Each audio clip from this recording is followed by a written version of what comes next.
fellow citizens, our way of life, our very freedom came under attack. 3 boys are missing. Justin McGon is 5. Daniel Augusto is 6. And Annabelle Cruz is 11. This was such a powerful blast that some of the remains won't be identified. Airplanes flying into buildings, fires burning, huge structures collapsing. If you think the AIDS epidemic is bad now, at the rate it's going, 68 million people will die in the next 20 years. Thousands of lives were suddenly ended by evil in a series of deliberate and deadly terrorist acts.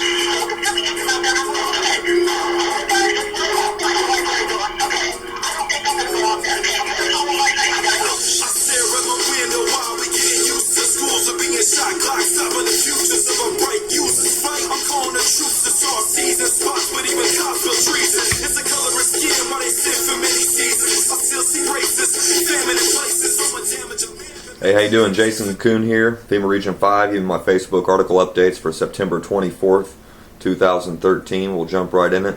Article out of JerusalemPost.com, report Americans among Al-Shabaab terrorist group behind Westgate Mall massacre. Can you say American false flag? Operation Northwoods, Operation Gladio, 9/11. Let's move on into this article. Kenya military chief Julius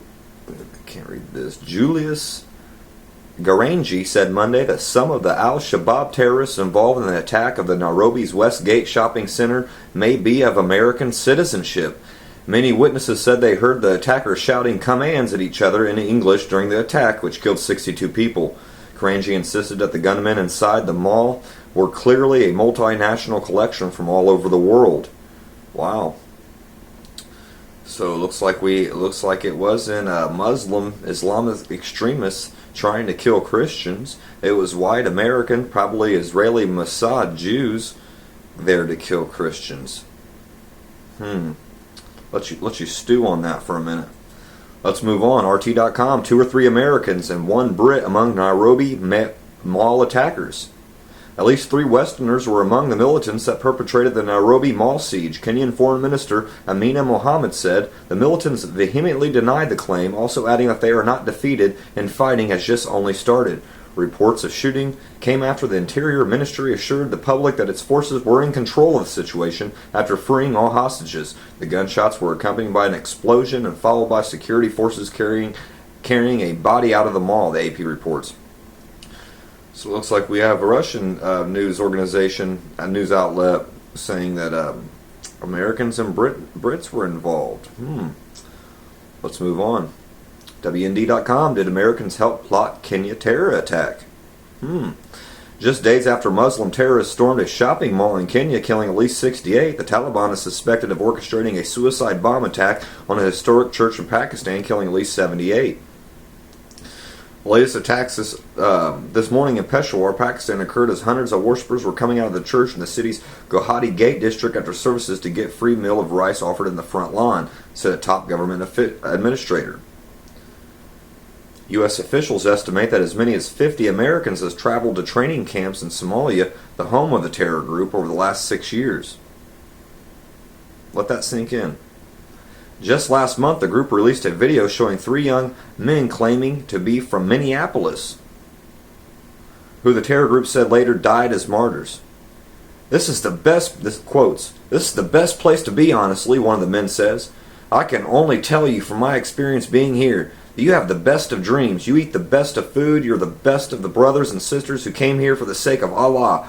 You guys only knew how much fun we have over here. This is the real Disneyland. You get to come here and join us and take pleasure in this fun. Yeah, just raping and beheading and killing Christians. That's just Disneyland. So much fun. Brought to you by America, CIA, Mossad, paid for by U.S. tax dollars. Let's move on. Investigations.mscnews.com, Somalia terror group has 20 American members prone to strike outside Somalia. I mean, what do I quote? American organizations, news organizations, NBC. I'm quoting Russia, RT. I'm quoting Israel, Jerusalem Post. I mean, what more unbiased opinions do you guys need? The Somalia terror group that stormed a Kenyan mall, killing more than 60 people, has a larger U.S. contingent than any other al-Qaeda offshoot. And U.S. officials said U.S. officials, and is now more prone to mount deadly attacks out on targets outside Somalia. Al-Shabaab's attack on foreign targets included an attempt to kill U.S. congressman visiting Mogadishu in 2009. Representative Donald Payne, Democratic New Jersey, was uninjured in the mortar attack. Via Twitter, Al-Shabaab has claimed that 6 of the jihadis holding hostages at Nairobi's Westgate Mall are Americans and provided names for what is said were individuals from Minneapolis, Kansas City, Maine, Illinois, and Arizona. Wow. Let that sink in, guys. Let that sink in. Hopefully you'll think of the term false flag when you're pondering these articles that I'm giving to you. Infowars.com, let's move on. Insider reveals arms deals behind recent major events. This all ties it all together, folks. It's written by Jim Mars, Infowars.com. According to various sources, behind all this bloody turmoil lies a program known as Direct Commercial Sales, DCS. This group operates within the U.S. State Department's Directorate of Defense Trade Controls, DDTC. The DCS program regulates private U.S. companies' overseas sales of weapons and other defense articles, defense services, and military training. It is separate from the Foreign Military Sales FMS program, which manages government-to-government sales. It is within little-known programs such as this, vast sums of money are shuffled through international banks, corporate business, and foreign governments. In a program entitled Blue Lantern, the DDTC monitors in-use receipts of weapons and services licensed by the State Department provided by Direct Commercial Sales, DCS. Some defense industry sources now claim that DCS is playing both sides against the middle for corporate or political gain. Ooh, surprise there, huh?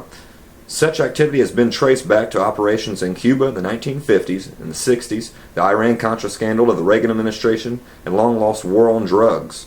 An objective look at this program also lends tremendous support to critics who contend that the United States is the arms merchant of the world. Let's move on, guys. DailyMail.co.uk, Mail Online, former FBI agent arrested for leaking classified information about upgraded underwear bomb involved in foiled Yemeni terror plot.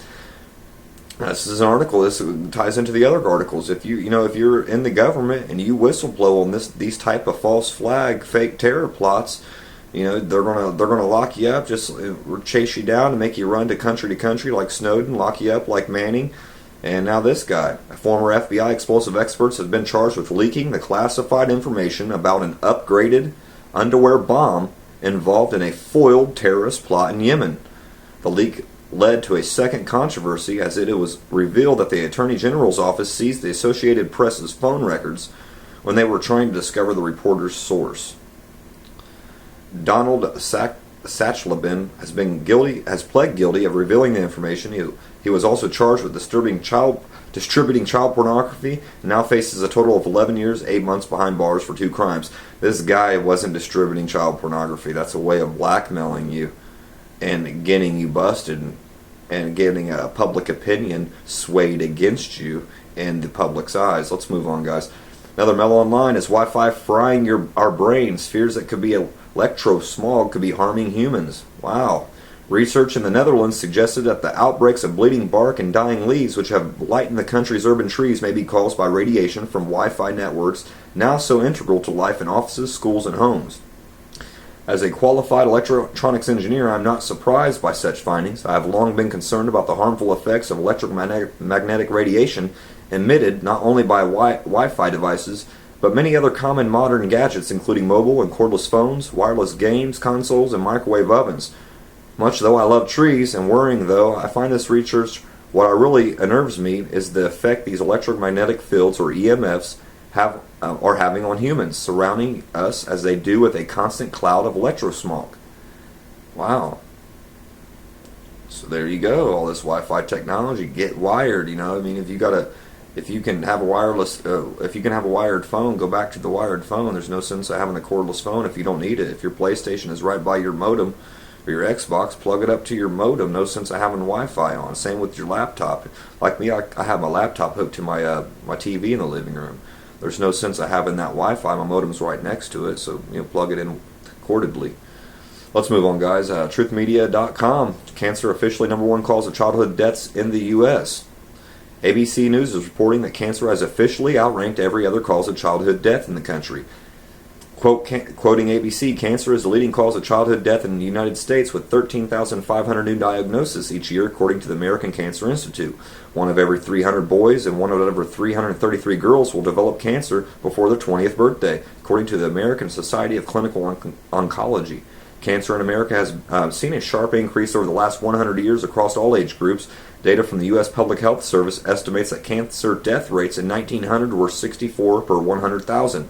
That number has increased almost threefold to 188 per 100,000 in 2005. Can you say GMO? Can you say vaccines? Can you say Wi-Fi? Can you say fluoride? Let's move on. Naturalnews.com, the dentistry holocaust. How America has been mercury poisoned by our industry in denial. Wow. Last Friday, the City Council of Berkeley, California voted to keep mercury hidden in dental fillings, keeping consumers in the dark on the fact that they are all being poisoned with a deadly neurotoxin that causes permanent brain damage. This decision to keep consumers in the dark was, of course, supported by dentists and doctors, both of which had a long history of covertly poisoning their own patients while refusing to disclose the damaging effects of the deadly chemicals on toxic heavy metals they routinely and profitably use. This is a really good article by Mike Health Rangers Adams, so you want to read the rest of that at naturalnews.com. Let's move on. BenSwan.com, student faces possible year-long suspension from school for playing with a toy gun at home. Khalid Caraballo is a 12-year-old 7th grade student living in Virginia Beach, Virginia. Khalid and his friend Adrian were both playing with an airsoft gun in his yard while they waited for the school bus to arrive. The two boys shot 2 other friends, and the school is now charging the 2 boys with possession, use, and handling of a firearm. Wow, I mean, kids can't even play with toys anymore. Toy guns, cops and robbers, that's a no-no. And then when they do make it to school and when they're not suspended for playing with toys, they're learned and taught the rewritten Second Amendment to our Constitution. Let's move on to the last article. This is spectrum.ieee.org. Boston Dynamics gets $10 million from DARPA for stealthy bulletproof LS-3. You'd think that Boston Dynamics would be all kinds of busy building and supporting a small army of Atlas robots for DARPA Robotics Challenge, but it looks like they're somehow managed to find the time to continue working on all of their other systems as well, like Big Dog's Big Brother LS-3. Last week, DARPA committed to investing an extra $10 million towards a more robust and eventually deployable bulletproof DARPA robot. So there you go, folks. I mean, what do you need these for unless they're going to replace the soldiers in U.S. combat just like the drones are, or they're going to round us up and we can't fight them back because they're bulletproof. Well, let's go on to my give you a quote of the day starting this week. It is not my intention to doubt that the doctrine of the Illuminati, the principles of Jacobinism, and had not spread into the United States. On the contrary, no one is more satisfied of this fact than I am. That's George Washington, first president of the United States. And I want to give you a Bible verse, proverb every day. Proverb 4:19, King James Version only. The way of the wicked is as darkness. They know not at what they stumble. Well, that's it, folks. That's all the articles I got for you today. Jason, clocking out at FEMA Region 5. Let me leave you guys off the song I brought you in on, Staring Out My Window by Insufficient Funds. Why we don't get it like the AIDS epidemic? It can happen to me, but see, it's a pandemic. That's why in a home, daughter at night, she's gone. Her father fighting a bit, claiming her body's her own. Until alone with the dude that's infected. And we can't fight the virus if impurity's neglected. As long as I'm shining, got my diamond necklace with an African fam. Got no hands and straight headless. We need Christ's return, praying for his presence. Let's stop staring at our windows and get up. Stop being so fearful we can't move. So with power and compassion, yes, let's touch this dying world. I'm coming back from overseas, flying on a plane. My heart aches, my head hurts, I'm staring out the window pane. I'm fighting back the tears, overwhelmed by my fears. And if I forget these relationships, then all of it has been in vain. And sometimes I feel like I'm the one to blame in this mess. My fault,